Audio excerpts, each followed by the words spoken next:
அனைவருக்கும் வணக்கம். நான் உங்கள் ஏஎல்பி யோதிடர் சதீஷ் பேசுகிறேன். இப்பொழுது ரிஷப ராசி ரிஷப லக்ன அன்பர்களுடைய மிருகசீரிசம் 1-2 பாதங்களுடைய அன்பர்களுக்கும், மிதுன ராசி மிதுன லக்னம் அன்பர்களுடைய மிருகசீரிசம் 3-4 பாதங்களுக்குடைய மிருகசீரிச நட்சத்திர தெய்வமான சந்திர பகவானினுடைய காயத்ரி மந்திரம். ஓம் பத்மத்வஜாய வித்மஹே ஹேமரூபாய தீமஹி தன்னோ சோம பிரஜோதயாத்.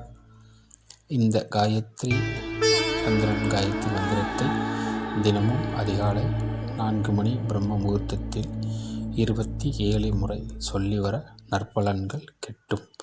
அனைவரும் வாழ்க வளமுடன். சுகமே சொல்கிறேன். நன்றி.